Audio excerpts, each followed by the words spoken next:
भौजाई ब्याह तो हमार हो गयल, लेकिन उम्र में कुछ दूरी बा, उम्र में कुछ ऊंच नीच बा, जोड़ा में फर्क बा। का कहे बाबू? हम बानी 17 पलमुआ 23 साल के,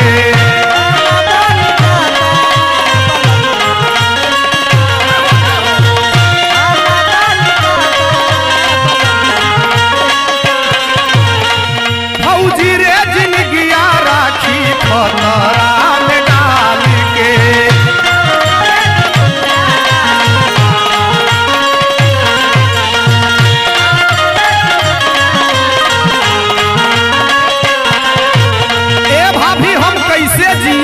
कैसे चलत ही तो हमार मने जानता, लेकिन दिल के बात हम तोहसे बतावत ही, कैसे बतावे जाई?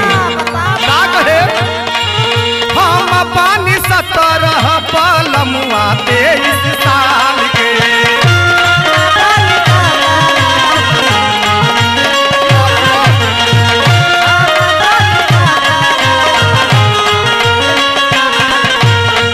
भौजी रे जिंदगिया राखी खतरा में डाल के।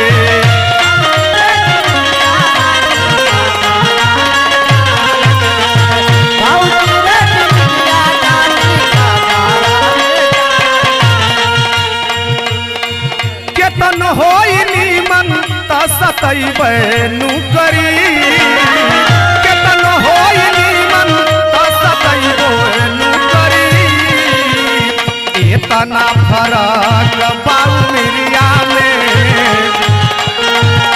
इतना फरक बाऊ मिरिया में, कमरिया तो दुखैबे नुकरी।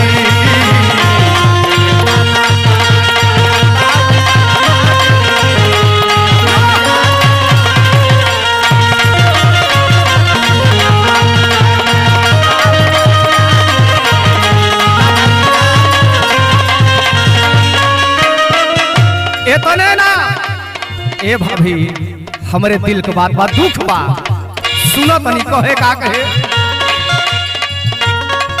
रोवा रोवा गोड़े हमारे हो जाता खड़ा,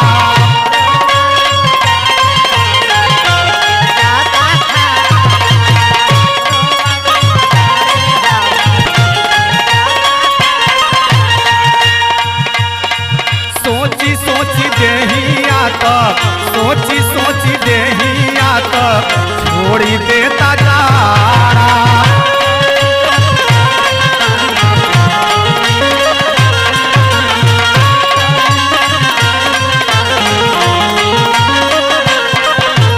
मनवा सिहर जला ये भौजाई, जब दरवाजवा खुलेला, बलम जी आवेलन, सेजिया पर बैठेलन, तब हमारे दिल में हलचल होला।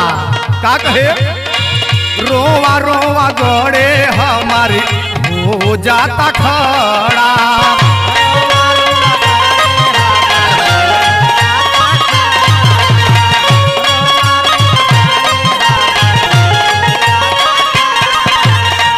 सोची सोची देहिया में, सोची सोची देहिया में छोड़ी देता जाड़ा।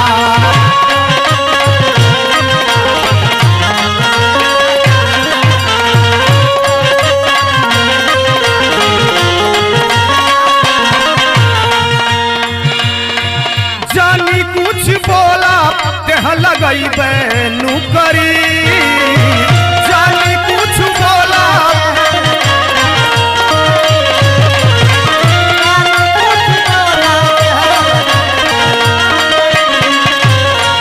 जानी कुछ बोला देह लगैबे नुकरी। इतना फरक बाऊ मिरिया